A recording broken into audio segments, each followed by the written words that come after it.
Hello everyone, welcome to PW only IAS और स्वागत है आपका इस महीने की करंट अफेयर्स में, इस महीने के एनवायरमेंट सीरीज में, जहां हम डिटेल में डिस्कस करेंगे जो भी इंपॉर्टेंट चीजें हैं जुड़ी हुई एनवायरमेंट से। और रिवीजन को शुरू करते हैं। सबसे पहले मैं बता दूं जो भी इंपॉर्टेंट न्यूज है दैट वी आर कवरिंग पिछले एक महीने की एनवायरमेंट से जुड़ी हुई जो भी चीजें हैं वो यहां डिस्कस करेंगे कुछ इस तरह से, ताकि वो चीजें आपको याद रह जाए। पहले एक इमेज से शुरू करते हैं हर बार की तरह। इस इमेज को देखो और इस इमेज में आपको ऐसी कौन सी चीजें दिख रही हैं जिसको लेकर आपने पिछले महीने कुछ न्यूज पढ़ी हो या आपको रेलेवेंट लग रही हो with regards to environment. That is something you need to remember. यहां कुछ तस्वीरें आप देख रहे हो, ये एक टरबाइन है, मान लो ये समंदर है और यहां पर एक विंडमिल लगी हुई। दोनों में क्या फर्क है, किस तरह की एनर्जी डेवलप होगी? ये जो है ये ऑफशोर है, ठीक है, ये ऑनशोर है। और ऑफशोर और ऑनशोर विंड एनर्जी में क्या अंतर होते हैं और इंडिया अभी किस पर फोकस कर रही है, पिछले महीने कौन सी विंड एनर्जी फोकस में थी, ये आपको बताना है, किस एरिया में हम काम कर रहे हैं। सेकंड, यहां एक व्यक्ति कुछ गिन रहा है कागज के ऊपर लिख के कि जहां पर वो प्लांट और एनिमल्स को काउंट कर रहा है। तो क्या कोई फ्लोरा और फौना को लेकर कोई ऐसी सर्वे आया है? सर्वे आया है तो किस बॉडी का आया है, उस बॉडी कौन से मंत्रालय के अंदर वो काम करती है, that is important. And then you see this is a river obviously. तो ये रिवर जो है, यहां पर एक नया विवाद चला है कुछ, जिस नदी का नाम मांडवी है, कहां पर बहती है, ये क्या कंसर्न है, कौन से प्लांट की हम बात कर रहे हैं, ठीक, ये बात आ गई। प्लस यहां देखो ये जंगल हालांकि दिख रहे हैं आपको, पर जंगल के पीछे अगर आप देखो तो यहां डेजर्ट दिख रहा है, सैंड ड्यून्स। डेजर्ट बढ़ता जा रहा है। डेजर्ट जब बढ़ता है तो हम कहते हैं लैंड डिग्रेडेशन बढ़ रहा है। तो लैंड डिग्रेडेशन को लेकर भी एक रिपोर्ट आई है, वो कौन सी है? प्लस हम ये भी जानेंगे मध्य प्रदेश के आसपास, यानी जो इस तस्वीर के मध्य में है, यहां पर एक नया टाइगर रिजर्व डिक्लेयर हुआ है, वो कौन सा है? और इसके अलावा कुछ जो से आपको दिख रही है, कुछ यहाँ स्पीसीज ऐसी हैं जो इन्वेजिव होती है। For example this is an invasive species, तो इसको लेकर भी कोई न्यूज आई है। ये सारी क्या क्या न्यूज़ हैं, कौन कौन सी चीजें डिस्कवर हुई हैं, कौन सी चीजें डिस्कस हुई हैं, इन सब को डिस्कस करते हैं इस सेशन में। याद रखिए इस तस्वीर के पास आकर दोबारा आप इसको रिवाइज कर पाएंगे इजीली। इस तस्वीर को आपको देखना है। तो चलिए शुरू करते हैं। सबसे पहले एक जो पूरा बायोडाइवर्सिटी ऑफ इंडिया का नया सर्वे आया है, पहली बार इंडिया ने एक पूरी अपनी लिस्ट बनाई है जिसमें फ्लोरा और फोना दोनों का कैलकुलेशन किया गया है। इसमें 644 नए animals, 641 new animals and 339 plant species ढूंढी गई है भारत के द्वारा।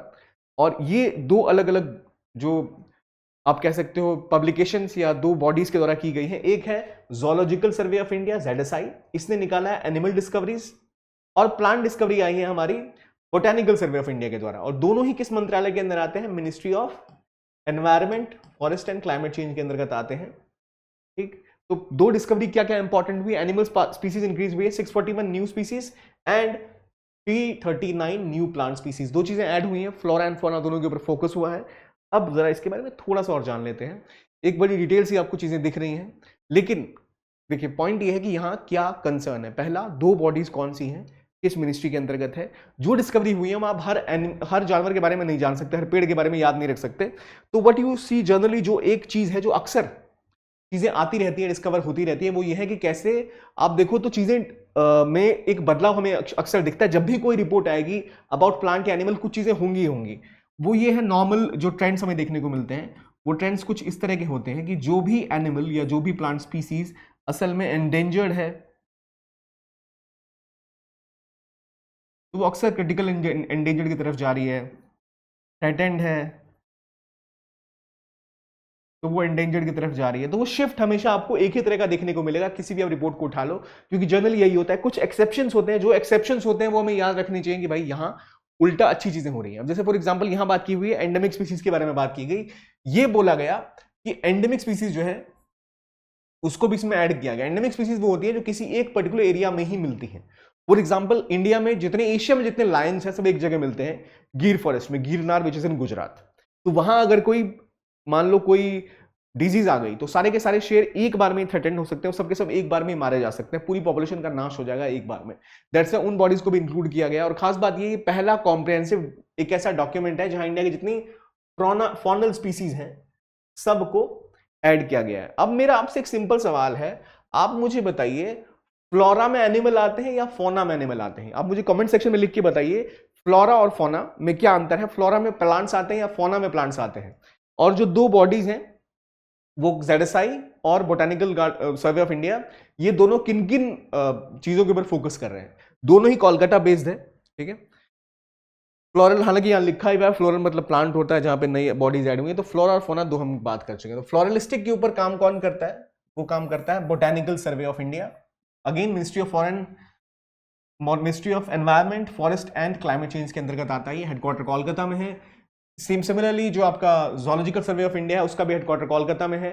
दे लुक एट फौना और फॉनेस्टिक सर्वे करते हैं वो। नेशनल फॉनेस्टिक सेंटर कहां है? It's in Kolkata under ZSI. दोनों ही ministry of environment, forest and climate change के अंतर्गत आते हैं। और जो डिस्कवरी हुई वो हमें पता लग गया, इसलिए उस तस्वीर में आदमी वहां पर बैठ के देख रहा था। अब दो चीजें और हमें पता होनी चाहिए कि जब ये डिस्कवरीज हुई है तो कौन से राज्य टॉप पर है। अक्सर जब भी आप देखो कहां पर ग्रीन कवर सबसे ज्यादा है, कहां पर आपको दिख रहा है वेस्टर्न घाट का रीजन, जहां आपको उम्मीद होती है आप डिस्कवर करोगे। हरियाणा में डिस्कवर नहीं करोगे, पंजाब में नहीं करोगे, दिल्ली में नहीं करोगे, बिहार में नहीं करोगे। ये इलाके ऐसे हैं जो प्लेन्स में है, वहां पर ज्यादा चीजें छुपी रहने की संभावना ही नहीं है। तो आपको हो सकता है लद्दाख में मिल जाए, लेकिन जो एक बड़ा इलाका है वो है केरला, और वहीं पर आपको दिखती है सर्वाधिक एडिशंस। ठीक है, और वेस्ट बंगाल में highest number of plant species की डिस्कवर हुई है, ठीक है 52।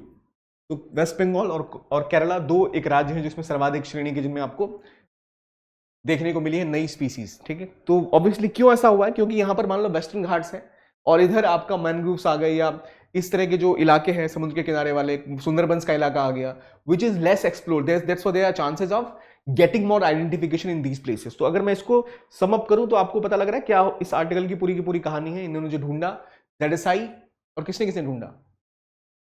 Botanical survey of India, Kolkata based है। कौन राज्य टॉप पर है, कितनी स्पीसीज ढूंढी गई? ठीक है, और जो पहला इंडिया ऐसा कंट्री बना इसने पूरी एक डेटाबेस बनाई है। तो ये एक खास न्यूज थी भारत के लिए। ये हमने देख लिया भाई क्या क्या चेंजेस आए। अब अगला, भारत ने ये मान लो बायोडाइवर्सिटी का कंसर्न है, लगातार हम देख रहे हैं कि थोड़ा सा बढ़ा है, कुछ नई स्पीसीज मिले हैं, तो क्या वो हमारा बायोडाइवर्सिटी कवर इंक्रीज हुआ, हमारी प्रदर्शन में सुधार हुआ इसलिए वो मिल रहे हैं? नहीं, वो जो आइडेंटिफिकेशन है वो इसलिए हुई है क्योंकि हमें से कुछ चीजें ऑब्जर्व होने में थोड़ी कमी रही है। हमारा साइंटिफिक बजट पहले ही कम है, तो हमने उतनी डिस्कवरी की ही नहीं है। तो इसलिए कुछ जब हम प्रॉपर पहली बार किसी चीज को ऐसे नापते हैं, गिनते हैं, तो हमें कुछ नई डिस्कवरीज ऑलरेडी मिलती हैं। लेकिन ऑलरेडी बायोडाइवर्सिटी को प्रमोट करने के लिए इंडिया ने बहुत सारी स्कीम्स लॉन्च करी हैं। तो इसके लिए एक पेड़ देश के नाम की प्रोग्राम ऐड किया गया है, जो फोकस किसके ऊपर कर रहा है कि आप एफोरेस्टेशन बढ़ा सकते हो, लोगों में अवेयरनेस बढ़ा सकते हो। It's a step towards that. Then you have PMs mission life. Life में क्या फोकस कर रहे हो आप? सस्टेनेबल लिविंग के ऊपर फोकस करने वाले हो, कार्बन फुटप्रिंट घटाने के ऊपर फोकस करने वाले हो। ठीक है, एक इंडिया का बिजनेस बायोडाइवर्सिटी इनिशिएटिव है, वेटलैंड कन्वर्जेशन के रूल्स आ चुके हैं, wildlife crime control bureau आ चुका है, ग्लोबल टाइगर इनिशिएटिव लॉन्च किया गया है। इसके तहत अलग अलग एनिमल्स के ऊपर अलग अलग एरियाज में हमने अलग अलग इनिशिएटिव लॉन्च किया। अब हर चीज को हम यहाँ डिस्कस तो कर नहीं सकते बिकॉज ये मंथली डिस्कशन है, but my point is you need to have data on these things. आपको ये दिखते याद होना चाहिए कि मुझे यहाँ पर क्या लिखना है। ठीक है, अभी कुछ और आगे भी डिस्कवर बातें करेंगे, चीजें जहां हमें कुछ और स्कीम्स न्यूज के बारे में पता लगेगी। स्कीम्स तो हम सेपरेटली कवर करते हैं, लेकिन आपका ये काम जरूरी है कि भाई अगर मैंने ये पढ़ लिया है तो इसको लेकर एनवायरमेंट में मेरे कौन से टॉपिक्स हैं जो इससे जुड़े हुए हैं, जो मुझे रिवाइज करने चाहिए, साथ साथ वो आपको कर ही लेने चाहिए। ठीक है, आगे बढ़ते हैं, अगले टॉपिक पे आते हैं। वो है यूनेस्को ने बोला है 80% of land, 90% of earth lands could be degraded by 2050। अब ऐसा ना अक्सर न्यूज आती रहती है, लेकिन लैंड डिग्रेडेशन में उस तस्वीर में भी देखा, वहां पर था हमारे में कि जो रेगिस्तान है वो जंगल की तरफ आ रहा था, तो डिग्रेडेशन बढ़ रही है, यानी डेजर्टिफिकेशन बढ़ रहा है। और इंडिया उसका एक बड़ा कंसर्न इंडिया में है, क्योंकि इंडिया में ऑलरेडी डेजर्टिफिकेशन बहुत बढ़ गया। अभी देखो दुनिया भर में जो न्यूज आई है, वर्ल्ड एटलस की जो डेजर्टिफिकेशन की रिपोर्ट है, उसके हिसाब से 75% जो सॉइल है ऑलरेडी डिग्रेड हो चुका है। कितना? 75%। और 3.2 billion people are already impacted. जब भी संख्या इतनी बड़ी होगी तो इंडिया ऑब्वियसली उसमें होगा। तो किसकी रिपोर्ट है? यूनेस्को की। लैंड डिग्रेडेशन कब तक पहुंचेगा? 90% 2050 तक। तो वो थोड़ा सा ये एक्सट्रीम स्टेटमेंट था, इसलिए मैंने इसको ऐड कर लिया। यूनेस्को ने कहा है, थोड़ा वजन भी है, और 90% बोला तो it's a huge number. So but it is fact, वो उन्होंने कहा है। और 90% जो दुनिया की सॉइल है उस तक इसका प्रभाव पहुंच जाएगा। ठीक है, अब देखो दो तरह की वजह होती है जिसकी तरफ से चेंजेस आते हैं। एक नेचुरल कॉजेज होती हैं, जहां विंड से या किसी और कारणों से आपकी जो सॉइल कवर है वो चला जाता है, वाटर इरोजन हो सकता है, विंड इरोजन हो सकता है, जिसके थ्रू, क्लाइमेट चेंज के थ्रू, जहां आप नॉर्मली देखो तो जो विंड इरोजन है, सॉइल इरोजन है। विंड इरोजन में ये होता है कि जो टॉप सॉइल है, आपको पता ही है कि जो जितने भी डेजर्ट हैं वो सैंड से भरे होते हैं, वो काफी लाइट होते हैं और वो हवा के साथ उड़ के चले जाते हैं, रेत के जो कण हैं, तो वो जो फर्टाइल सॉइल है उसके ऊपर बिछ जाते हैं, एंड देन वो धीरे धीरे करके वो जमीन भी बैरन हो जाती है, उपजाऊ नहीं रहती। इसी को रोकने के लिए the great green cover Africa की कंट्रीज बना रही है near Sahara desert, similar India भी बना रहा है थार के आसपास। तो that is the reason why we have to counter that natural cause as well, but उससे बड़ा कॉज है एंथ्रोपोजेनिक रीजन। क्या क्या है? एक तो एग्रीकल्चर प्रैक्टिसेस हमारी ऐसी है जो मोनोकल्चर को पुश करती हैं, जो ओवर जमीन में हम फर्टिलाइजर्स डालते हैं उससे उसकी उर्वरकता कम होती है, और ओवर यूजेज ऑफ सॉइल या फिर सॉइल की रिसोर्सेज उसका हम सर्वाधिक उपयोग करते हैं। और एग्रीकल्चर लैंड बढ़ाने के लिए ऑलरेडी दुनिया भर के देशों ने बहुत ज्यादा डिफोरेस्टेशन किया है। Even recently we heard that in countries of South America, आप कोलंबिया की बात कर लो या बाकी देशों की बात कर लो, जहां पेड़ कट के वो अपने खेतों पे इन्वेस्ट करना चाहते हैं या फैक्ट्रीज बनाना चाहते हैं। So it's deforestation is a big concern. Then urbanization, obviously urbanization बढ़ेगी तो सॉइल आपकी खराब होती चली जाती है, एंड ओवरग्रेजिंग। तो ये आपके की एरियाज हो गए जो आपको थोड़े ध्यान में रखनी चाहिए। अच्छा, इन वजह से डिग्रेडेशन बढ़ रहा है, पर मेरे पास जो पॉइंटर चाहिए वो क्या है, 2050 तक 90% यहाँ पहुंच जाएगा। तो अगर मुझे कोई ऐसे लिखना है या कुछ ऐसा कंटेंट चाहिए तो वहां पर ये रेलेवेंट हो जाता है। तो इंडिया ने ऑलरेडी 30 मिलियन जो अपना हेक्टेयर है ऑफ हेल्दी लैंड वो खो दिया है इसी के चक्कर में। कितना? 30 million. Again a number which you need to remember कि अगर कभी ऑप्शंस में आ जाए तो वहां से आ सकते हैं। According to UNCCD, United Nations Convention on to combat desertification, India में 30 मिलियन के आसपास जो लैंड है वो डिग्रेड हुआ है रिसेंट टाइम में। यानी कि 9%, 10% के आसपास जो इंडिया का सॉइल है वो डिग्रेड हो चुका है। पहले के मुकाबले में 4.45% था, 4 से आप 10 की तरफ बढ़ रहे हैं, तो इट्स लाइक डबल डिग्रेडेशन। और इंडिया की ऑलरेडी जो 19% पॉपुलेशन, 18.39% जो पॉपुलेशन है, already they are expose to land degradation. When I say exposed, it means उनके पास दिक्कत ये आती है कि वो वहां पर रह रहे हैं जहां अगर लैंड डिग्रेड कर रहा है तो इसकी वजह से एग्रीकल्चर आउटपुट में कमी आ सकती है, वहां का क्लाइमेट बदल सकता है, सॉरी वेदर बदल सकता है वहां का, plus it will have direct impact on their livelihoods, their economic incentives, पैसा कमाना हो या एग्रीकल्चर प्रैक्टिसेस हो या उनके जीवन यापन की बाकी चीजों पर बहुत बुरी तरह प्रभाव ये डालता है। कई लोगों को माइग्रेट करना पड़ता है due to increase land degradation. तो इसीलिए ये जो एक्सपोजिशन है काफी ज्यादा है। और इस साइकिल में सबसे बड़ा एग्जांपल लैंड डिग्रेडेशन का क्या होता है, जब एग्रीकल्चर प्रैक्टिसेस कम हो जाती हैं, जब एग्रीकल्चर डाउन होगा, तो एग्रीकल्चर पे आपकी ऑलमोस्ट 50% जनसंख्या इसके ऊपर निर्भर है, अभी भी 60% कह सकते हो आप। जब यहां पर लैंड डिग्रेडेशन होगा तो सीधा सीधा इंपैक्ट क्या होगा, it is impact of drought. तो ड्राउट की वजह से एक जो फिगर आएगा आपका, हमेशा बहुत बड़ा फिगर आएगा। इसीलिए आप देखोगे अराउंड 850 मिलियन जो आपके लोग हैं वो प्रभावित हैं ड्राउट से पिछले 4 साल के पीरियड के अंदर, 3 साल के पीरियड के अंदर। जो रिपोर्टिंग साइकिल है वो 2015 से लेकर 18 तक का है, 3 साल का आपका पीरियड है। इस पीरियड में आपके around 850 million people have been impacted. Why they have been impacted? Because ये सीधा सीधा एग्रीकल्चर को इंपैक्ट करता है, जो आपकी मेजॉरिटी ऑफ पॉपुलेशन को इंपैक्ट करता है। तो ये हो गई लैंड डिग्रेडेशन की बात। अब लैंड डिग्रेडेशन में कैसे कैसे बदलाव आते हैं, अगर आप देखो तो जो अनग्रेडेड स्टेट है उसमें आपके फॉरेस्ट होंगे, हरियाली होगी, बायोडाइवर्सिटी होगी। धीरे धीरे आप उसमें कुछ एग्रीकल्चर प्रोडक्शन स्टार्ट करेंगे, जब आप उसका इंटेंसिव यूज करेंगे तो वहां मोनोकल्चर स्टार्ट हो जाएगा। देखो यहाँ थोड़ी डाइवर्सिटी है, मोनोकल्चर आपको दिख रहा है, एक ही क्रॉप को आप पुश करोगे, इवेंचुअली जब मोनोकल्चर स्टार्ट होगा वहां पर ज्यादा फर्टिलाइजर्स यूज होंगे, ग्राउंड वाटर ज्यादा निकाला जाएगा, eventually leading to an abandonment, जहां पर जमीन बंजर हो चुकी होगी, जहां पर कुछ उपजाऊ नहीं होगा। प्लस जो आपके एनिमल और जो वहां पे प्लांट किंगडम है उसकी डाइवर्सिटी ऑलरेडी सेकंड स्टेज में कम होनी स्टार्ट हो गई है, थर्ड तक तो खत्म ही हो गए। थर्ड फोर्थ स्टेज में वो आपके काम की चीज है इंसानों की, जहां पर आप एग्रीकल्चर कर सकते हो या आप प्रोडक्शन कर सकते हो, या आप कह सकते हो कि आप जो इकोनॉमिक यूजेज है उस पर पुश कर सकते हो। पर वो भी आगे नहीं हो पाएगा जब एक बार ये बैरन हो जाए और उसको अबेंडन ही करना पड़ेगा, क्योंकि सॉइल जो आपका पॉल्यूशन है, जहां आप इतना ज्यादा सॉइल के ऊपर पॉल्यूशन फैला रहे हो, उससे वो और ज्यादा टॉक्सिक होती जा रही है। It's a big concern. Toxicity कम करना हमारा मेन उद्देश्य उसमें से होता जा रहा है एक ना एक। तो जो ऑलरेडी सर्विसेज है, जो आप बायोडाइवर्सिटी आप देख लो धीरे धीरे करके किस तरह वो आप पूरा का पूरा फोकस फूड की तरफ करते जा रहे हो, और लॉस जो है वो बढ़ता ही चला जा रहा है। ये एक पूरा सिस्टम है जहां आप देख रहे हो आप फूड बढ़ाना चाह रहे हो लेकिन बाकी आपका केवल लॉस हो रहा है।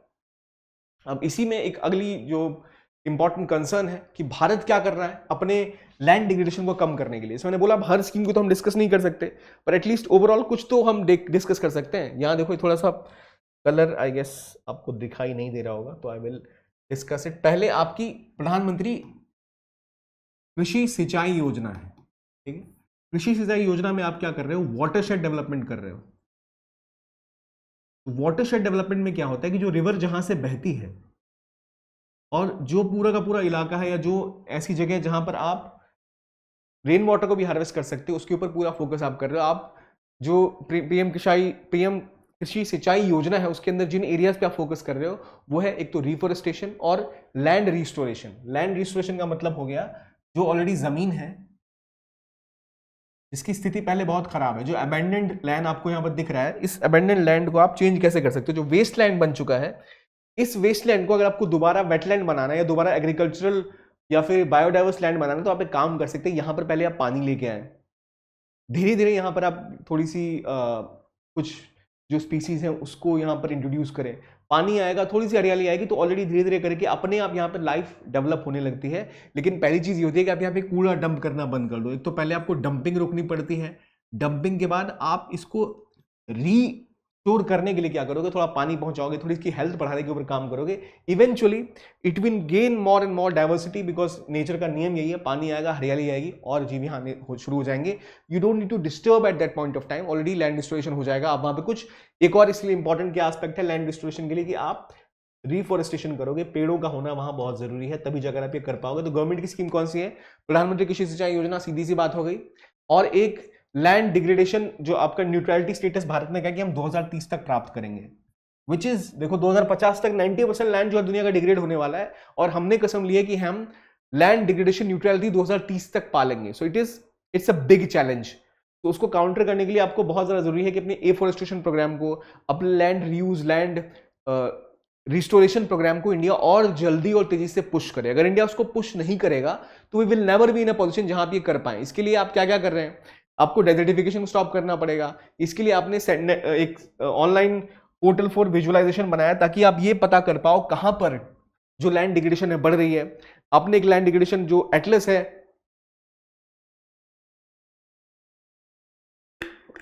डेजर्टिफिकेशन का, वो बनाया है। और यूनेस्को खुद भी एक सॉइल हेल्थ कार्ड बनाती है। तो इंडियन गवर्नमेंट का भी एक है सॉइल हेल्थ कार्ड वाला कंसर्न जो हम खुद पब्लिश करते हैं। तो ये वो स्टेप्स हैं जो लिए जाते हैं ताकि बेहतर तरीके से हम जो लैंड डिग्रेडेशन है उसको रोक पाए। Now coming back to this report,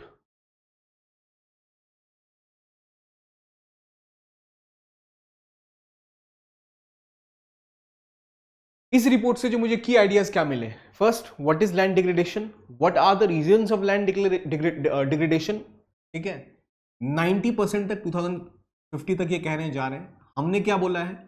हम इंडिया की विजन क्या है कि इंडिया का विजन है till 2030 we will be land degradation neutral, जो हम स्टेटस है वो प्राप्त कर लेंगे।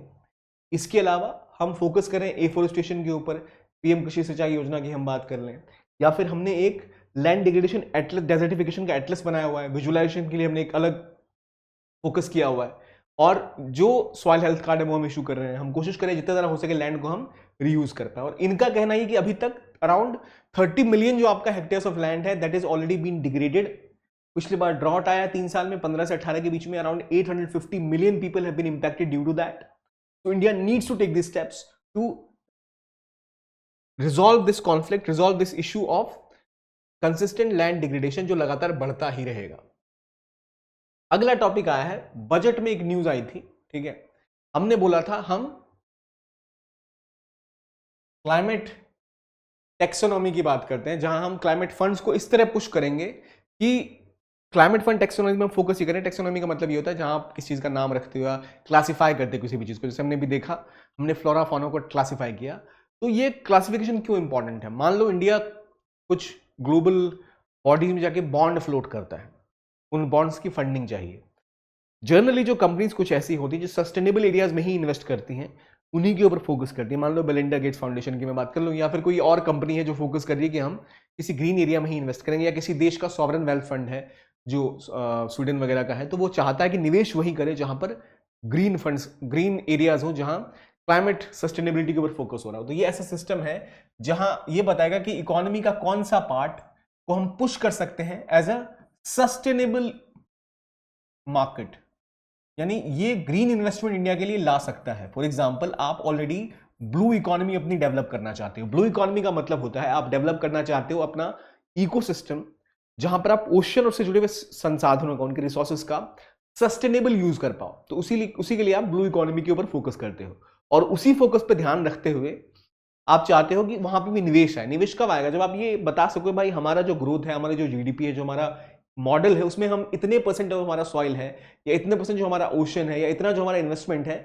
वो एक ऐसे इलाके में हो रहा है जो कि क्लाइमेट फ्रेंडली है, और इसी से आप क्या करोगे, क्लाइमेट फंड्स को आप अट्रैक्ट कर पाओगे, ग्रीन फाइनेंस को अट्रैक्ट कर पाओगे और सस्टेनेबल आउटकम्स के ऊपर भी फोकस कर पाओगे। कहां पर ऐसी चीजें हो रही है जहां हमें और सुधार की जरूरत है, क्यों हम अपने टारगेट्स को मीट नहीं कर पा रहे, ठीक है। तो ये आपको फंड के बारे में पता लग गया, क्यों भाई इसके ऊपर फोकस गवर्नमेंट कर रही है, बजट में अनाउंस हुआ है, तो क्या है ये आपको पता होना जरूरी था। अगले टॉपिक पे आते हैं, viability gap funding on offshore wind energy. तो हमें पहला ये पता होना चाहिए ऑफशोर क्या होता है, ठीक है। तो ऑफशोर ऑब्वियसली समुद्र में आपके विंड टर्बाइंस लगे हैं, तो वहां की जो नेचुरल एयर है आप उसका इस्तेमाल कर रहे हो, फिर आप टर्बाइन से बिजली बना रहे हो। ऑनशोर वो होता है जो आपकी जमीन पे होता है, जैसे आप जहां कोई भी विंडी जगह है, जैसे गुजरात महाराष्ट्र में आपको बहुत सारी संख्या में विंड मिल्स देखने को मिलेंगी, that is onshore. There is a core difference between onshore and offshore. Onshore क्योंकि उस इलाके में लगा होता है जहां विंड फ्लो थोड़ा ज्यादा होता है, so you have chances of more production of electricity, plus in that region there is less concerns, क्योंकि विंड एनर्जी जहां डेवलप होती है वहां कंसर्न ये होता है कि जो सोलर मिल्स हैं वो बहुत ज्यादा सोलर जब आप लगाते हो turbines, when they move they make a lot of noise, और कई सारे जो बर्ड्स हैं उससे टकरा के मर सकते हैं, या कई सारे ऐसे कंसर्न्स होते हैं। तो इसीलिए, और जमीन की भी दिक्कत की होती है कि भाई कितनी जमीन है, कितना आप एक्वायर कर पाओगे, उसी के हिसाब से आप लगाओगे ना वहां पे टर्बाइन। समुद्र में ऐसा कुछ आपको लैंड तो एक्वायर करना नहीं है, तो पहले एक्विजिशन की प्रॉब्लम सॉल्व हो जाएगी, प्लस पॉल्यूशन की प्रॉब्लम सॉल्व हो जाएगी थोड़ी बहुत जो आती है कि भाई कहीं आप लगा रहे हो तो आस पड़ोस के लोगों में दिक्कत आ रही है। थर्ड, आप बड़े टर्बाइंस लगा सकते हो, और कुछ ऐसा ही होता है, बड़ी पंखुड़ियां होती हैं उनके जो विंडमिल्स होती है वहां पर, तो इसलिए ऑफशोर जो है वो ज्यादा बेटर है ऑनशोर के मुकाबले। तो पहली बात एक और कि किस मंत्रालय के अंदर आ रहा है, कौन लोग इसको पुश कर रहे हैं, तो दो मंत्रालय है, एक मिनिस्ट्री ऑफ पावर क्योंकि इससे इलेक्ट्रिसिटी जनरेट होगी, second ministry of new and renewable energy because obviously clean energy की तरफ पुश कर रहा है, इसलिए दोनों मिलकर इसको पुश करना चाह रहे हैं, प्लस मिनिस्ट्री ऑफ फाइनेंस तो इसके अंदर होगी ही होगी जो इसमें वायबिलिटी गैप फंडिंग प्रोवाइड करेगी। Now what is viability gap funding और क्या इसका पूरा लॉजिक है। तो कहानी यह है कि मान लो आपने विंड मिल लगा लिया, विंड मिल से जो बिजली उत्पन्न होगी आप वो फिर ले जाके बेचोगे किसी डिस्कॉम कंपनी को, अगर एक्सेस बिजली उत्पन्न हो रही है आपके पास, फिर डिस्कॉम उसको जहां जरूरत है वहां सप्लाई कर सकती है। तो वहां पर आता है पॉइंट मिनिस्ट्री ऑफ पावर का। तो ये स्टेप है जो लिए जाएंगे, और वायबिलिटी गैप फंडिंग ये होती है कि जो बिजली बना रहे हो आप, वो बिजली बनाना इतना तो सस्ता होना चाहिए कि आप उसको बेच पाओ।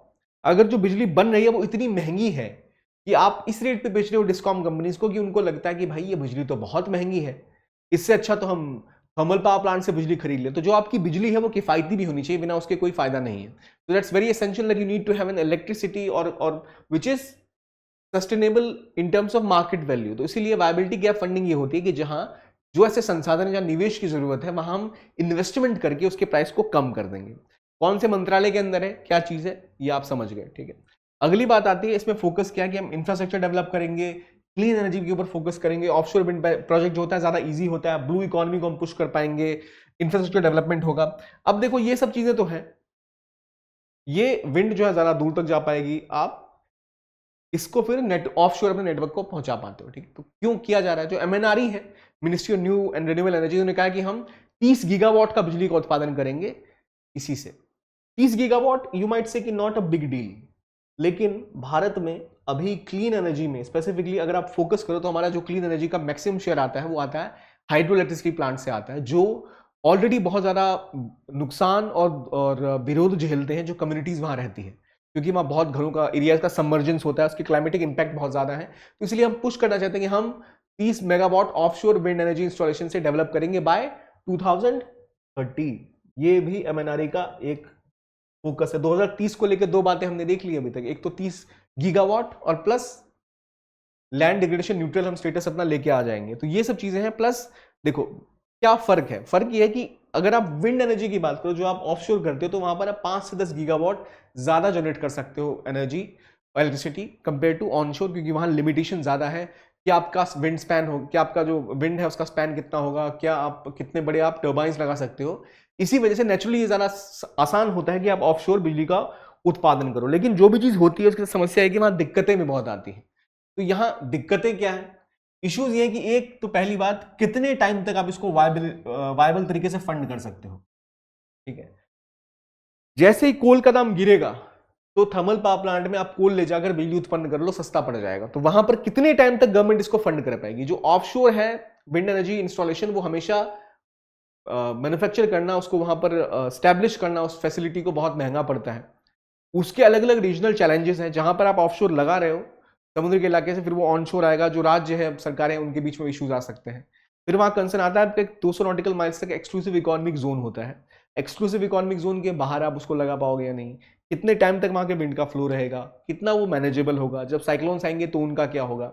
प्लस कोऑर्डिनेशन की बड़ी दिक्कत है, अलग अलग मिनिस्ट्री में एक ओवरलैप आपको देखने को मिलेगा, ये ओवरलैप कैसे रिजॉल्व होगा, इसकी दिक्कत आएगी। एंड कितनी सस्टेनेबिलिटी होगी उसकी, जो मरीन इकोसिस्टम है उस पर उसका क्या प्रभाव होगा, और क्या वहां उस एनवायरमेंट के लिए नुकसानदेह होगा ये। इन सभी चीजों को जानना और समझकर ही हम इस पॉसिबिलिटी तक पहुंच सकते हैं कि जो हमारा विंड एनर्जी और इन सब को लेकर जो हमारा नया ऑफशोर प्लान है वायबिलिटी गैप फंडिंग का मिनिस्ट्री ऑफ फाइनेंस के द्वारा, ये कितना पूरा हो पाएगा। अब विंड एनर्जी की बात कर ली, हमें वो टर्बाइन भी दिख रहे हैं। अब कुछ और नए स्पीसीज ढूंढे गए हैं जो बड़े इंपॉर्टेंट है। एक ना, आपने शार्क को देखा होगा, अब एक कुत्ते की शक्ल याद करो, एक वाटर डॉगफिश शार्क होती है, उसको हम क्वेलिस हिमा कहते हैं, ठीक है। तो इन्होंने एक नई स्पीसीज ढूंढी है, डीप वाटर डॉगफिश शार्क। तो डॉग फिश शार्क की हम बात कर रहे हैं, तो अब जोड़ लो हिमा मालिनी से, हिमा भी इसे कहते हैं। तो स्क्वालिस हिमा ये ढूंढी गई है।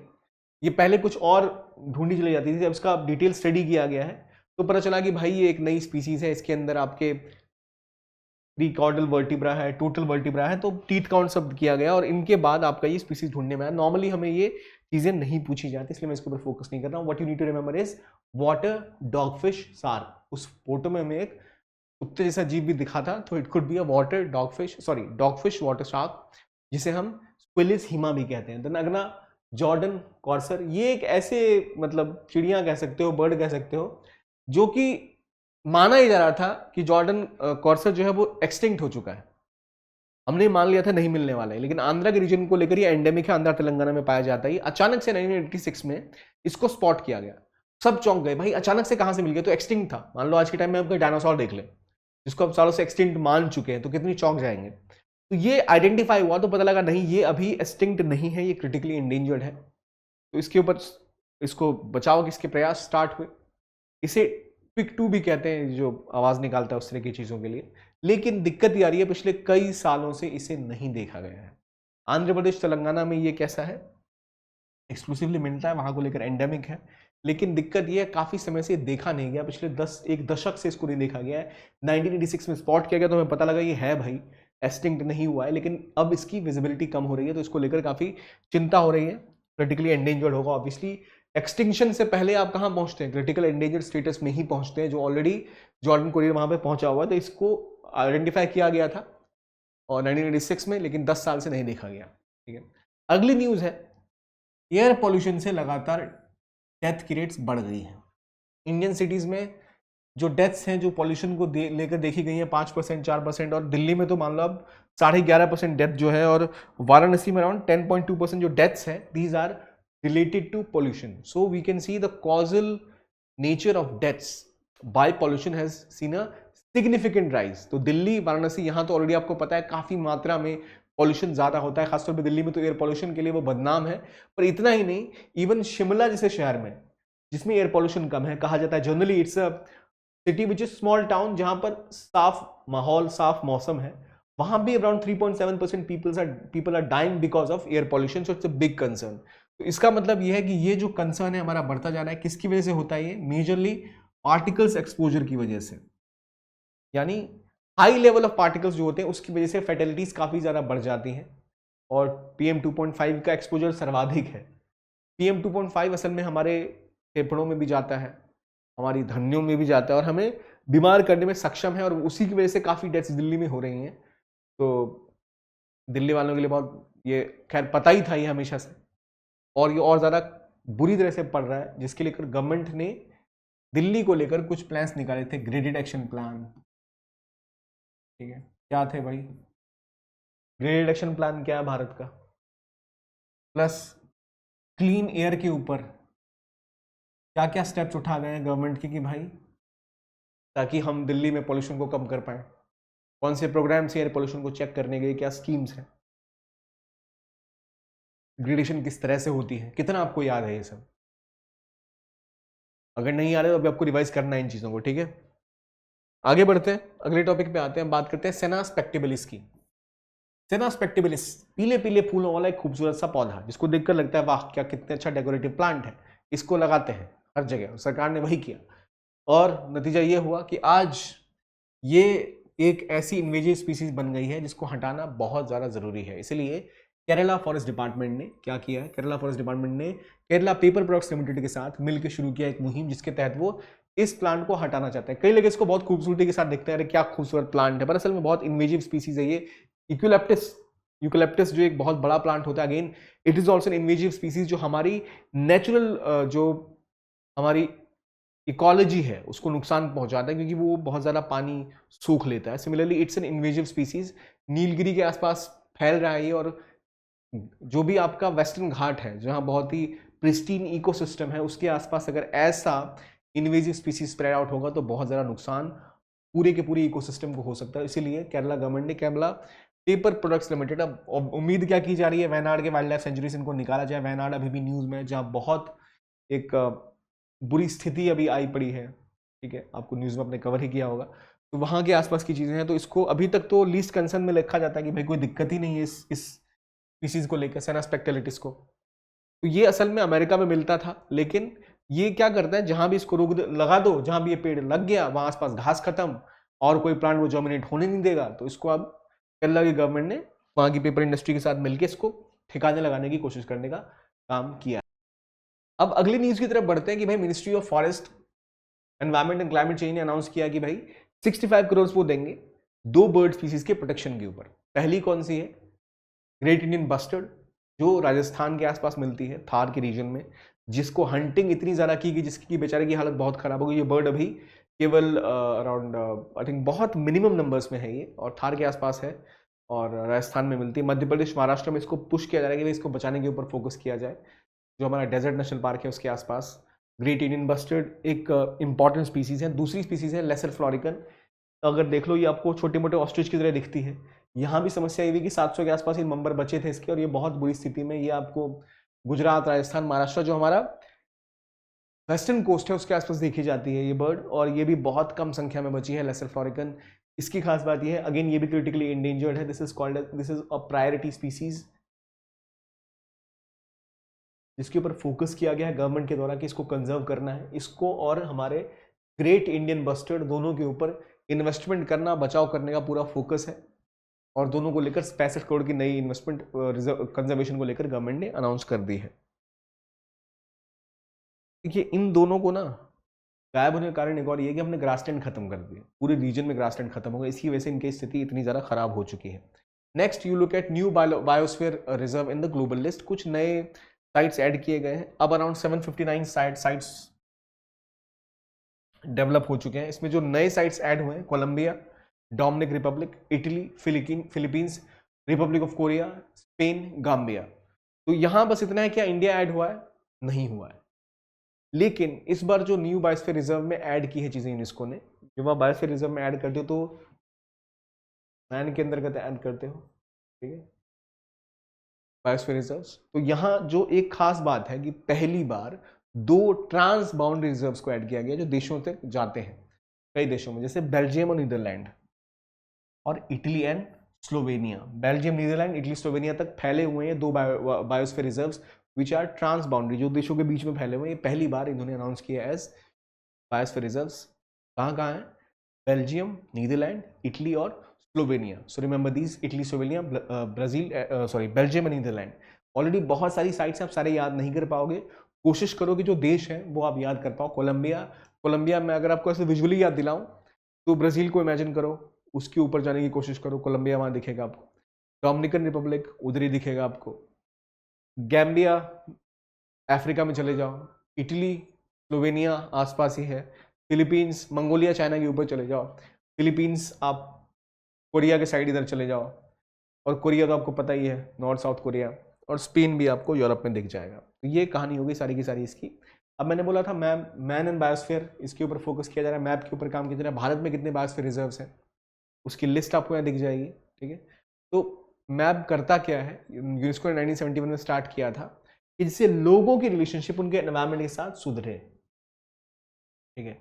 ये फोकस करता है सोशल साइंसेज इकोनॉमिक्स पर कि कैसे इंसान बेहतर तरीके के साथ अपने रिलेशंस को डेवलप कर पाए विद एनिमल्स एंड स्पीसीज। अगर हम यहाँ इस मैप में देखें, पीछे से जाओ, दिबांग, मानस, कंचनजंगा, ऊपर क्या दिखेगा आपको यहाँ, हिमाचल प्रदेश में कोल्ड डेजर्ट, नैना देवी, ठीक है, नोक्रेक, सिंपलीपाल, सुंदरबन, शेषांचलम, मन्नार, अगस्थलम, नीलगिरी, पूरा का पूरा आप जो लिस्ट है, इसका सिंपल तरीका ये है कि आप एक मैप पे तो पूरा का पूरा आइडेंटिफाई करो ताकि आप इसको बेहतर तरीके से याद रख पाओ। ठीक है, हालांकि इस बार इंडिया में कोई चेंज नहीं किए गए, खास दो जो रिजर्व हैं which are trans boundary, which is in Belgium, Netherlands, Italy and Slovenia.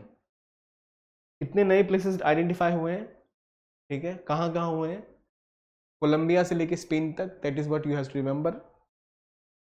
कितने साइट्स हैं ना इस बार, 11 new sites, you need to remember those as well.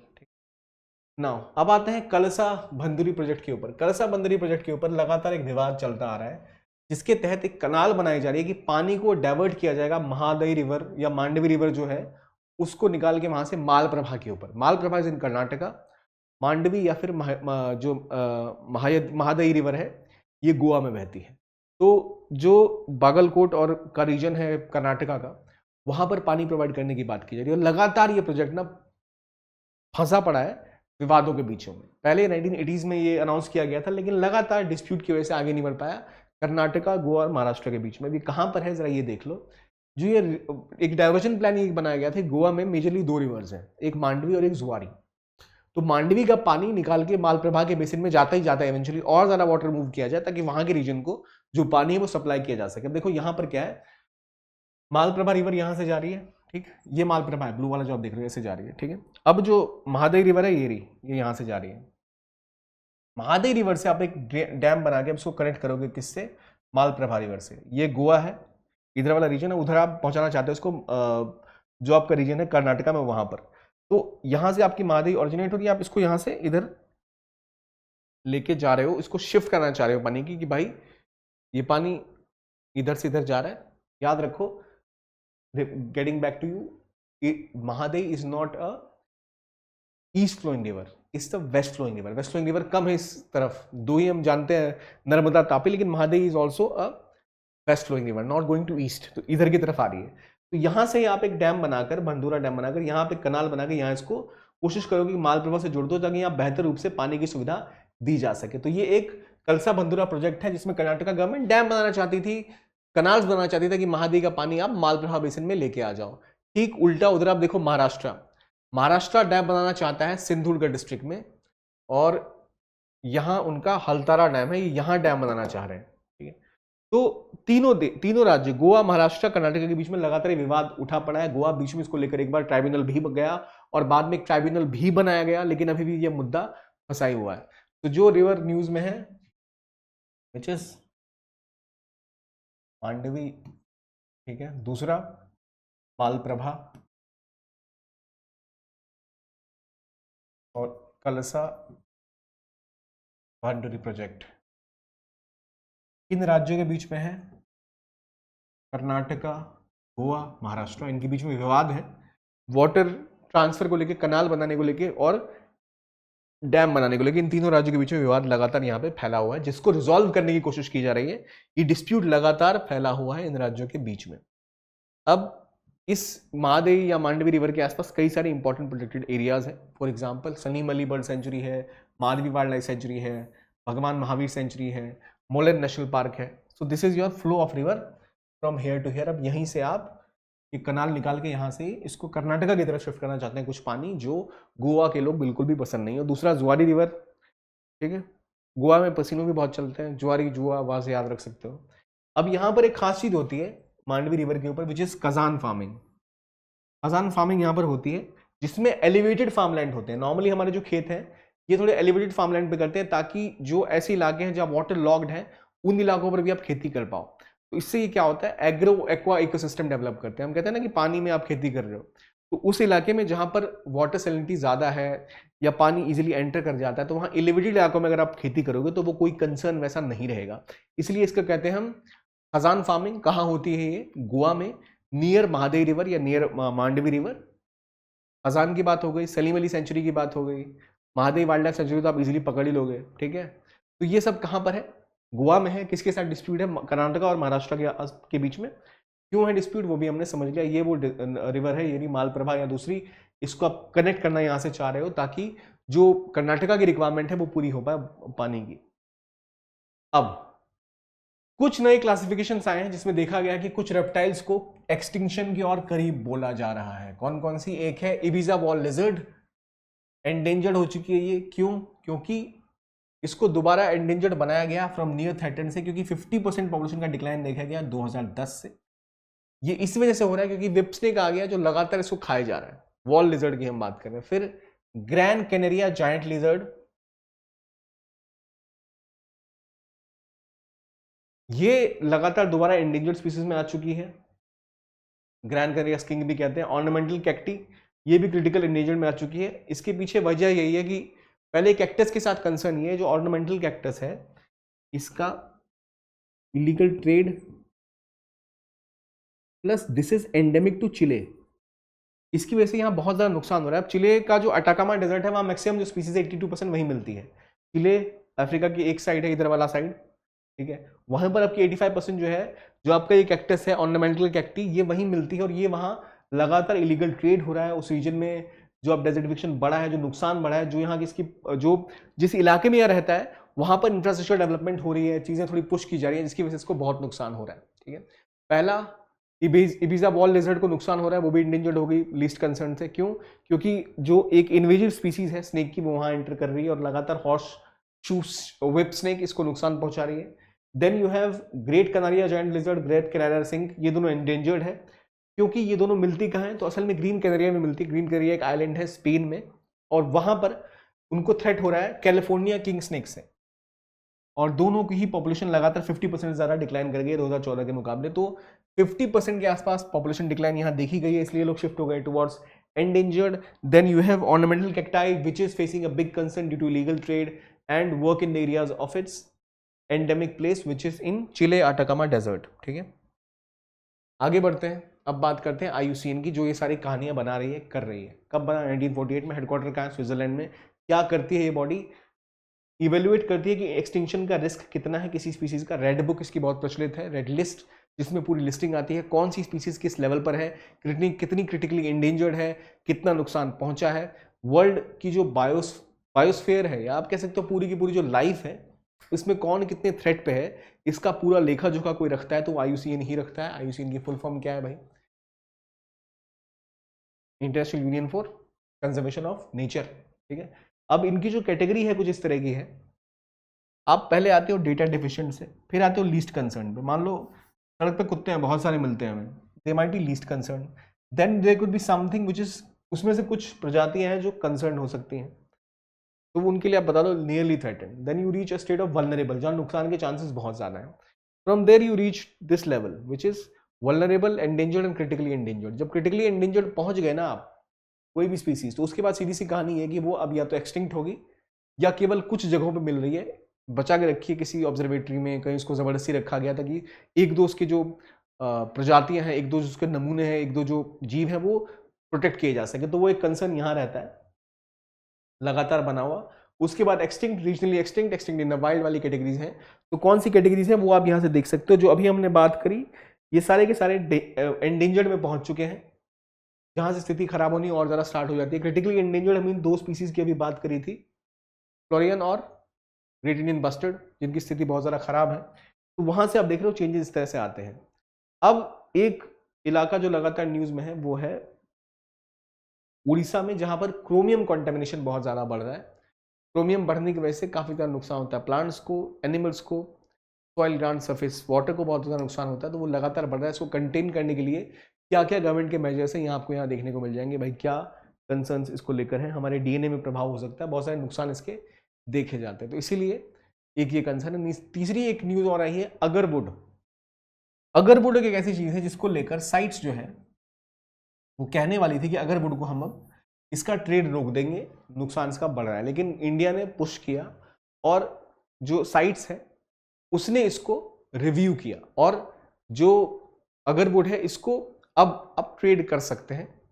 तो it has been prevented its inclusion in sites का जो list है review of significant trade वाला, उसमें इसको चेंज किया। अगर में हो का काम क्या होता है, असल में एक लकड़ी होती है जो एक्विलिडिया ट्री से निकलती है, नॉर्थ ईस्ट इंडिया में मुख्य रूप से मिलकर बहुत खुशबू की तरह काम करती है। इसका यूज डेकोरेटिव पर्पसेस के लिए भी होता है और नॉर्मली इस्तेमाल भी लोग घरों के लिए करते हैं कुछ कुछ। तो वो ऐसी स्पीसीज है जिसका ट्रेड साइट्स चाहती तो रोक सकती थी, लेकिन भारत ने बोला नहीं नहीं करना चाहिए, तो वो अब बाहर आ गई है। तो ये ज़रा बेहतर है। ये असल में इसके अंदर एक डिफेंस मैकेनिज्म होता है ट्री की स्पीसीज में जो इन्फेक्शन को भी रोकता है। लेकिन इसकी खास बात यह है कि लाइट कलर्ड है और डेंस डार्क और रेजिन सैचुरेटेड इन्फेक्शन प्रोग्रेस को रोकता है। रेशन जब बढ़ता है तो ये और ज़्यादा इन्फेक्शन बढ़ता है, तो ये और ज़्यादा चेंज हो जाता जाता है। ठीक है, तो ये न्यूज़ में क्यों आती है, क्यों अगरवुड इतना फेमस है? तो इसकी डिमांड बहुत ज़्यादा है। इसको जैसे इस लिस्ट में ऐड करते तो इसका ट्रेड नहीं हो पाता। ये रिमूव होने के बाद जो हमारी इंडस्ट्री है इसके नॉर्थ ईस्ट को as a north east tree को यूज़ कर पाएगी to further push what export. और एक नया एक्सपोर्ट कोटा भी अनाउंस कर दिया गया है जिससे इसको सपोर्ट मिले, अगरवुड और ज़्यादा पुश किया जा सके, इसकी बेहतरी हो पाए। इसलिए हम देख रहे हैं consistently we are seeing government pushing for agarwood trade. But हमने कोशिश की है कि हम इसको सस्टेनेबली पुश करेंगे। असम, मणिपुर, नागालैंड, त्रिपुरा में ये पाया जाता है मुख्य रूप से।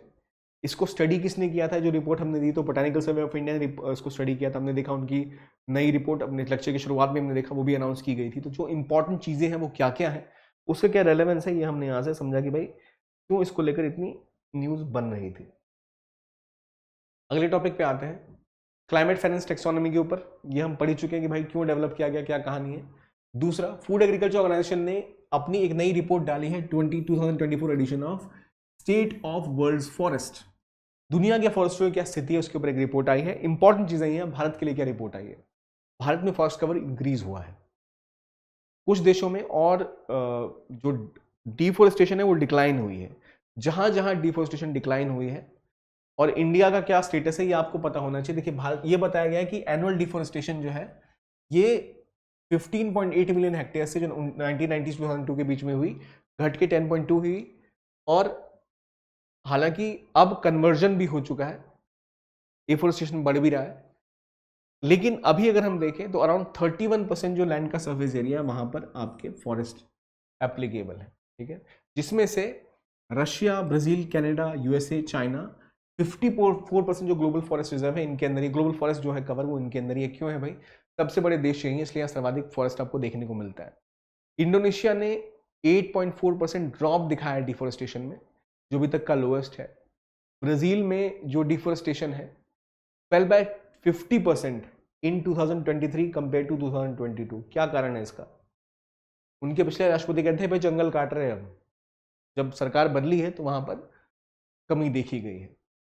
इसी प्रकार से आप देखो तो लगातार साउथ ईस्ट एशिया में भी इसमें कमी देखी गई है। और एक चीज जो इंपॉर्टेंट है वो है मैंग्रूव्स को लेकर। तो मैंग्रूव्स का लॉस जो है वो 80%, 23% से कम होना स्टार्ट हुआ। ऐसा नहीं कि कम हो गए हैं इतने ज्यादा, इनकी जो लॉस है उसकी जो गति है उसमें कमी देखी गई है। It has reduced. Then again we have also seen कि जो रीग्रोथ है मैंग्रोव्स की वो भी कम हो जा रही है। इट्स अ बिग कंसर्न जहां हम देख रहे हो। इंडिया ने भी नेट पॉजिटिवली गेन किया है अपने फॉरेस्ट कवर्स में। डिफोरेस्टेशन भारत में कम हुआ है पहले के मुकाबले, सो it's a good you can say signal. तो ये रिपोर्ट किसकी है? एफएओ की। आगे आते हैं, एक रातापानी वाइल्ड लाइफ सेंचुरी को अब जो है अनाउंस कर दिया है टाइगर रिजर्व के रूप में। टाइगर रिजर्व कौन डिक्लेयर करती है? स्टेट गवर्नमेंट रिजर्व डिक्लेयर करती है। कैसे डिक्लेयर करती है? एनटीसीए एडवाइस करता है, उसके बाद वो उसको डिक्लेयर कर सकते हैं स्टेट गवर्नमेंट। अब मध्य प्रदेश में है ये रातापानी वाइल्ड लाइफ सेंचुरी। इसकी खास बात ये कैपिटल के पास है। तो अगर आप देखो तो भोपाल के बहुत करीब आपको रातापानी वाइल्ड लाइफ सेंचुरी दिखती है। ये अब एक टाइगर रिजर्व घोषित हो चुका है। कहाँ पर है? मध्य प्रदेश में। कैसे घोषित होता है, कौन घोषित करता है, किसकी एडवाइस पे घोषित होता है, ये इंपॉर्टेंट चीजें जो हमें पता होनी चाहिए। आई होप आपको ये चीजें हम याद रहेंगी। फिर आते हैं अगले टॉपिक पे ऊपर, biodiversity beyond national jurisdiction agreement. ये एक नया एग्रीमेंट हुआ। अब यहाँ कहानी क्या है देखिए, मान लो इंडिया की बाउंड्री है, ये इंडिया का बाउंड्री है, ये जो इलाका है 200 नॉटिकल माइल्स तक का, this is called as exclusive economic zone. उसके बाद का एक हाई सीज कहलाता है। तो ये जो कोशिश की गई है, ये की गई है कि भाई जो समुद्र में जो रिसोर्सेज हैं, जो मरीन इकोलॉजी है, उसके कंजर्वेशन के ऊपर कैसे फोकस किया जाए, उसके जेनेटिक रिसोर्सेज वहां मिलते हैं तो उसका क्या फोकस किया जाए, ये कोशिश कर रहा है ऐसे कंसर्न्स को लाने का। एक international waters 200 nautical miles exclusive economic zone है, उसके बाद का जो पानी होता है समुद्री, उसे हम कहते हैं इंटरनेशनल वाटर्स। तो इंटरनेशनल वाटर्स में अगर कोई प्रोजेक्ट होने वाला है, चलो रेयर अर्थ मेटल्स के लिए या कोई भी रिसर्च हो रहा है, कुछ भी हो रहा है, तो उसके लिए पहले आपको एक एनवायरमेंटल इंपैक्ट स्टडी करनी पड़ेगी और वो स्टडी पब्लिश करनी पड़ेगी। तो स्टडी बाहर आएगी तो पता लगेगा जो प्रोजेक्ट होने वाला है इसका कितना प्रभाव मरीन इकोसिस्टम पे पड़ता है। तो इंटरनेशनल जो वाटर्स है वहां कोई एक्टिविटी होने के बाद होने से पहले आपको एक रिपोर्ट डालनी पड़ेगी EIA की। प्लस बेनिफिट शेयरिंग गाइडलाइंस की बात की है कि ट्रीटी ये बोलती है स्पेसिफिकली कि बेनिफिट्स जो है मैरीटाइम जेनेटिक रिसोर्सेज के, वो सबके होने चाहिए।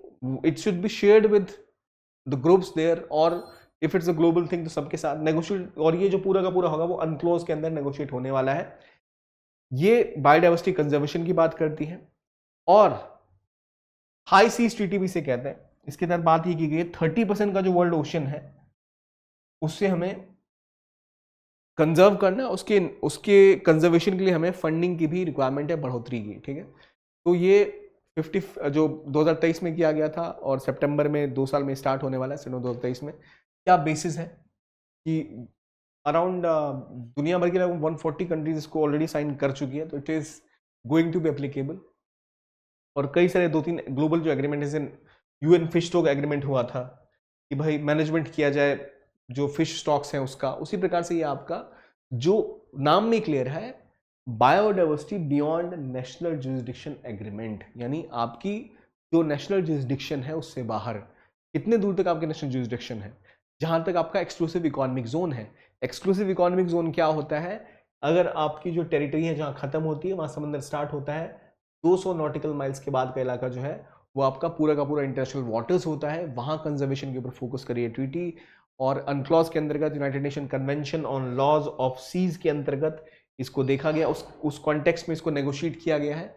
अनक्लॉज UN convention on laws of seas, उसके अंतर्गत जहां हम सी टाइम मैरीटाइम डिस्प्यूट्स की बात करते हैं कि भाई किसकी बाउंड्री कहाँ डिसाइड होगी, कौन सही है या कौन गलत है। मूवमेंट ऑफ शिप्स की बात करते हैं किस तरह से होनी चाहिए, फ्री ट्रेड को कैसे बढ़ावा देना चाहिए, सस्टेनेबिलिटी की बात इसके अंदर की जाती है। तो उसी का अगला स्टेप आप देख सकते हैं, बायोडाइवर्सिटी बियॉन्ड नेशनल जुरिसडिक्शन, उसकी बात यहां पर की जा रही है।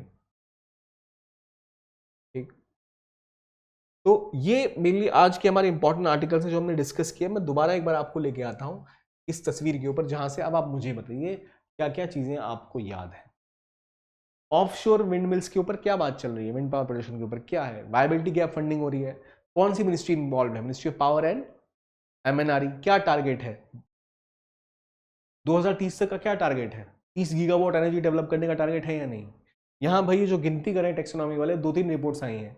एक तो बायोडाइवर्सिटी रिजर्व यूनेस्को ने अपना एक्सटेंड किया है, कितनी नई साइट्स आई हैं, कौन कौन सी साइट्स हैं वो बताओ मुझे। पहले कितनी नई स्पीसीज ऐड हुई हैं, फ्लोरा की कितनी स्पीसीज ऐड हुई है, फौना की, मुझे ये बताओ आप कमेंट सेक्शन में। पॉइंट ये कि इस एक मिनट के अंदर आपको पूरा वीडियो रिवाइज करना है। ठीक है, किस बॉडी ने वो किया था, बायोडाइवर्सिटी रिजर्व कहाँ पे इंक्रीज हुए हैं, FOA की जो रिपोर्ट आई है जहां फॉरेस्ट कवर डिफोरेस्टेशन की बात की गई है, उसमें कितना कमतरी देखी गई या बढ़ोतरी देखी गई है। ठीक, अब यहाँ हम स्पीसीज देख रहे हैं। हमने एक इन्वेजिव स्पीसीज की बात करी थी केरला की, पीले पीले फूल वाले, क्या नाम है उसका। हमने फिर बात करी मध्य प्रदेश में एक टाइगर रिजर्व डिक्लेयर हुआ है, उसका क्या नाम है। हमने बात करी गोवा में एक रिवर की महादेवी, उसका वो कहाँ बहती है, क्या खासियत है, कौन सा प्रोजेक्ट वहाँ है जिसको लेकर विवादों में घिरा हुआ है। तो ये रिवर हो गया, ये ऑफशोर प्लांट हो गया, इन्वेजिव स्पीसीज हो गई, इनके नाम पता होने चाहिए आपको, किनको एंडेंजर्ड क्रिटिक जो पहले नियर थ्रेटेंड थे अब एंडेंजर्ड स्पीसीज में एंटर हो चुके हैं, क्यों हुए हैं, कौन सा कैक्टस आपको चिली के पास मिलता है। ठीक है, कौन से लिजर्ड हैं जो अब नुकसान में आ चुके हैं, जिनको एंडेंजर्ड आपने डिक्लेयर कर दिया, क्यों डिक्लेयर कर दिया है। जो यहाँ रेगिस्तान है, यानी डिफोरेस्टेशन बढ़ रहा है, लैंड डिग्रेडेशन बढ़ रही है, लैंड डिग्रेडेशन को लेकर क्या रिपोर्ट है 2030 तक की। प्लस डेजर्ट के आसपास ही हमारी एक बर्ड रहती है ग्रेट इंडियन बस्टर्ड, उसको लेकर क्या स्कीम अनाउंस की गई है। तो इस तरह से जो भी इंपॉर्टेंट चीजें हैं वो इस एक तस्वीर के थ्रू आप रिवाइज कर सकते हैं, और इस रिवीजन को आप मतलब आपने तस्वीर देखी, सारी चीजें याद कर ली, हाँ ये चीजें हैं, ये आपको ईजियर रिकॉल वैल्यू देंगी कि भाई मैंने तस्वीर पे लिख लिया ये और I can go back and think कि हाँ भाई इतनी चीज़ें याद हैं, ये चीज़ें याद नहीं है। तो ये था मेजरली आज का डिस्कशन, जहाँ हमने इन सभी एरियाज को पढ़ा जो इंपॉर्टेंट टॉपिक्स थे इस महीने के। जो अगर आप इसमें कुछ बदलाव चाहते हैं कमेंट सेक्शन में बताओ, we will keep on changing and things to help you better. This was the video. Thanks for watching and have a nice day.